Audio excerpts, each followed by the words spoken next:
Good morning, everybody. This is Amanda, and I'm back with another quick and dirty episode for you today. And we have Mr. Stephen Antoni with us. He is going to be speaking at our February general membership meeting later on this week. So, Mr. Antoni is actually an associate broker with Mott and Chase, Sotheby's International Realty over in Rhode Island. So he is a realtor, just like all of you guys, but he's also a national speaker about lead-based paint. So, Mr. Antoni, my first question for you. You're a realtor, and I'm sure that you are just as busy as our members are here in Lansing, Michigan, with this crazy market of low inventory and bidding wars. So, what inspired you to speak on this topic nationally? When you have plenty other stuff going on in your life, what specifically has driven you to want to teach other realtors about this topic? Well, I mean, I teach several classes around the country and locally as well. And I think I first took a lead paint class probably maybe almost 20 years ago. And I was amazed at a lot of the stuff I learned. I thought that was very interesting. And I've always been a believer that, you know, a little bit of knowledge is a great thing. And to have this to my arsenal, knowing a little bit about lead paint was was kind of helpful in some cases. I mean, we deal with a lot of older homes. You do, we do. It's just that's the way it is. And knowing a little bit about it, being able to know about it is a good thing. It's a how do I say it? It makes you a better rounded realtor. And so one of the classes I teach is this class on lead paint hazards. And I think the biggest comment after I've taught it, no matter where I teach it, is, wow, I had no idea. I didn't know that. You know what? I learned something today. And I think if, as long as people continue saying that, I'll continue teaching it. Yeah, that's super awesome. I personally love it when our members can walk away from one of our classes having said that they learned something. And I'll be completely honest, I really don't know that much about lead-based paint. I know it's bad. I know that forms have to be signed about it. Um, but one thing that I learned, because I'm thinking, okay, it's paint on the wall, as long as you're not licking the paint, you should be okay, right? But um, just in briefly learning about it, I learned that the dust is a pretty big issue. Um, so I hope that all of our members can walk away Thursday saying, "Wow, that is something that I did not know." So give us a little teaser. What is one thing that people can expect to learn at this meeting on Thursday? Uh, learn a little bit about lead. I mean, I hate to, I hate to see an agent, or I hate to see anyone for that matter, representing another person, in this case, a buyer, a seller, a tenant, a landlord. And when they ask you a question, you have to answer by saying, I don't know. And when they ask you a pointed question, maybe in this case about lead or lead paint, and you say, I, I'm not sure, I don't know. What the client is hearing is, it's time for me to find somebody who does know. And it's not that you have to know everything about lead paint, you just have to know where people can get information. And your job as a realtor is not to be a lead policeman, it's not to go find lead in a house. It's to do two things primarily. Give them a disclosure, which is required by law for pre-78 homes, and give them a booklet called How to Protect Lead from Your Family in the Home. And those are really the only two things you need to do as a realtor. But as I said, you're doing all this stuff about lead paint without maybe knowing what lead paint is or lead is. So I like to dig a little deeper, give a little bit of you know, a perspective on what is lead, why was it put in paint, and why is it harmful. And I think, as I said, people walk away from the class. Well, they don't walk away from the class, but I mean, they walk away after the class having, realized some things they didn't know before. And I think learning is kind of a neat thing. Sometimes when you learn something for the first time, you're like, wow, that's pretty neat. I'm glad I knew that. Do you have any stories from your career, which you've been associate broker for more than 20 years? So I'm sure that you have seen lots and lots of things in your career, but do you have any stories specifically about lead-based paint, maybe how you help clients get through issues or anything like that? Yeah, I mean, I can give stories of actually in the teaching of it, and also in practical cases, what's happened with me personally as a result of it. But in a couple of instances, I've had people come up during the break. This is when we were doing these classes live 150 years ago. But when we were doing the classes live, I would take a break. I would stay up in the front of the class. People could come up and ask questions that maybe they were afraid to ask in front of, the entire audience. And sometimes I get people coming up to me to ask me questions with tears in their eyes.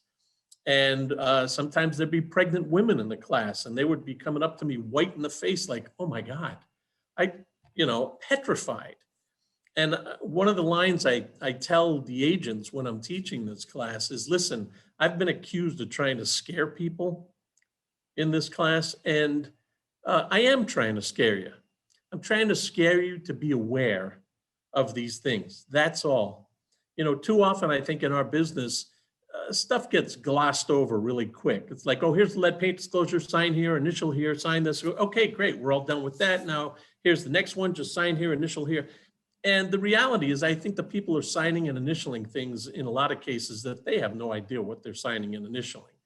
And this is such an important part of our interface, if you will, with the realtor and the homeowner to be, or the tenant to be, that we have a really unique opportunity here to give them some information that they might think, or they might have thought was going to be a scary topic. And then after you explain it to them in a very calm, and methodic way, they're like, oh, okay. Well, hey, something, I learned something today. This is great. And the people that have come up petrified and in shock, I think initially are thinking, I'm not going to buy an older home. In fact, I'm moving out of the house I live in now. I'm not ever going to rent an apartment that was built before 78. And I think when the class is over, they realize, okay, I guess this is no different than having a deadly animal in a cage at a zoo. And it's like, as long as you're on this side of the cage, everything's fine. And as long as the situation is in a controlled fashion, you're okay. But it's always nice to know the what ifs. I had one example is I had a woman, and she came up during the break and she said to me in the class, she said, wow, you know something? I felt like you hit me over the head with a hammer. And I said, well, what do you mean? She said, well, when you were telling me about lead paint and lead paint dust and how kids get sick and everything. She said, I have two children. I have an 11-year-old and a 7-year-old. And my 11-year-old is off the wall. I mean, he's bouncing off the wall constantly with the ADD and the ADHD and the ABCD, LMNOP, whatever it is. And then I've got another child who's very calm and very methodic and very, just, I guess, what we call a normal kid. And while I was listening to your class, it dawned on me that when my first son was born, we lived in an old apartment. And I mean, there was peeling paint everywhere, and it was a constant weekly thing for me to clean up, paint chips and things from different parts of the house. And when my younger son was born, we had moved out to a different apartment. And until you told me about that, nobody's ever made that connection for me. But I firmly believe now that that's why one of my kids is maybe having a reaction from a lead poisoning and my other isn't. And I said, well, wait a minute, let me clarify. I'm not a doctor. I'm not a scientist. I'm not a metallurgist. She said, no, no, no, no. But you know what? Nobody has ever brought up that point that you raised about the environment that the children live in. So for her, it was, like she said, being hit over the head with a hammer. And I'm not saying that the cause of this child's hyperactivity was lead poisoning, but I'm saying that you cannot not take into consideration that there might be a connection there. And that's, I guess, what hit her over the head with it, that nobody had ever brought that up to her before. Right. No, that's scary, and that definitely puts things into perspective. Um, Well, and it answers a question. So, I mean, do you want to live with a question forever or finally get an answer to that question and say, you know something? Okay. Was I a horrible parent? No, but why didn't anybody explain these things to me? And now I'm in a position to explain it to people buying or renting. I'm going to do it. yeah, absolutely. And we will have Brian Dreyer with the city of Lansing joining us on Thursday as well. And he's going to tell us a little bit about Lead Safe Lansing, which is a program through the city. And there is lots of grant money available to people to get this hazard out of their home, to remediate, do something about it. And we've actually had members of this association who's had clients receive up to $10,000 from the city to help with this problem. So we'll learn a little bit more about that program, who qualifies, how you can get that as well, so that you don't have to, do something drastic like rule out a house that maybe you love, but because it was built before 78, you're leery about it. So Right, and I'm excited to talk to Brian again, because I gotta say something. You folks are very lucky to have Lead Safe Lansing there. I go around the country, and every city and state and town thinks they have a mitigation program for lead and lead paint. And the reality of it is half of them don't have any funding. There's no money available. And it sounds good, but there's really nothing there. Your Lead Safe Lansing program that you have there, very well funded, very well utilized, very well publicized, and have done a lot of great things. I mean, one of the other shocking things I think people, when we talk about lead, and I don't know if Brian will address this, but I certainly do, is people think lead poisoning, that doesn't happen anymore. That was just way back when. And the reality is in the state of Michigan this year, you've had over 4,000 reported cases. Or let's say last year, 2020. And that's a number that has stayed the same. It's come down precipitously from 10, 20 years ago.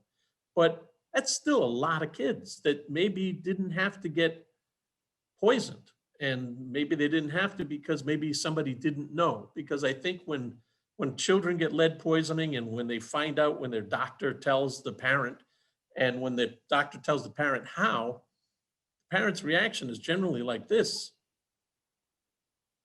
I didn't know. I didn't know that what we were doing was poisoning our own kids. I didn't know. And that I didn't know thing is still way too prevalent even today. So yeah, I want the realtors to know something. I want them to be able to translate that to their buyers and sellers and tenants and landlords so that we bring this number down to maybe zero eventually. That'd be a great thing. amen, that'd be great. Yeah. Well, that's really good to know that we're kind of unique then in having this program. You don't really realize the great things that you have until you realize that other places don't have them. So that makes me even more excited to learn about Let's Say Yeah. and spread the word of that to our members. And you said a little bit ago that people would come up to you at break asking you questions because maybe they were too shy or embarrassed to ask in front of everybody. That's one of the great things about virtual. You can type in a question and no one will ever have to know that you asked it. It'll be myself or CJ feeding it over to our speaker. So ask That any is true. question you want anonymously. No, I try to make this class very interactive and almost pretend that we are in person and live. It's just from my vantage point, I can't see everybody that's in there. So I encourage questions. If anybody has a question, even before the day we do this or the time we're doing it, get the question in to to your local board here, to Amanda or to CJ, and we'll get an answer for you. Absolutely. We're going to be posting this video on Facebook. So it's pretty simple to just throw a comment on there or even send me a private message if you don't want to put it out there. And I will definitely feed that over to our speakers so they can be ready for it. And another awesome thing about this class is you get 2 hours of Con Ed for attending and participating. And that's for realtors and appraisal Con Ed. So That ain't bad. we don't get often. So there you go, appraisers, 2 hours of Con Ed for attending this. Now I'm going to put you on the spot, Mr. Antoni, because I'm Uh-oh, doing research about you, uh-oh. and I came across some YouTube videos. Wow, look at the time. I've got to get going. It turns out you're a wee bit of a celebrity in the real estate industry, not just for your speaking, but for your Realtors Got Talent participation. Uh-oh. I can see that you're a heck of a singer and you do a really great Josh Groban cover. So I'm wondering if you want to just give us a small sample right now. Of what? I mean, it's in it's in the middle of the winter in Michigan. So if I were to start off by saying, on a clear day, rise and look around you, I think all you're going to see is snow and you're going to see whiteness. But yeah, I happen to have the moniker of being the first contestant in the first Realtors Got Talent that we did. I think that was back in 2010 or 11. It was in New Orleans, and it was a great show. I'm disappointed that they did away with that. They stopped doing that. Maybe in the future we'll bring it back, because there was a lot of really awesome talent from you folks, from the realtors out there. Everything from singing, from musical, dancing, uh, comedy, everything. So we all have our previous lives to real estate. So there's no reason you have to hide that stuff. I guess the outlet I've used for my previous acting and singing is to do these classes. It's my chance to perform, if you Sure. will. Well, I think they shut it down because nobody wanted to compete against you. That's what I No. towards. No, I don't think that was it, but thank you very much anyway.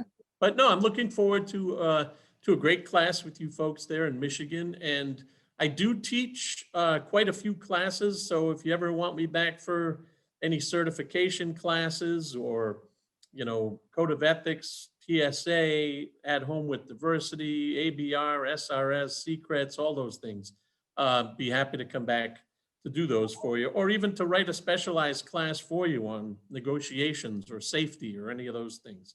But it's fun to deal with other realtors. From my perspective, I'm in the field every day today. I'm working with buyers and sellers and tenants and landlords. So it's not something that's coming out of a book like, well, here's what a realtor should do. Right. It's real world experience. And I think people appreciate that, because I got to say something. I've been doing this class for probably 16, 17, maybe even 18 years teaching lead paint, and I am not a lead expert. And by taking this class, I stress to people, you are not lead experts by taking a 2 or 3 hour class. You've got a good handle.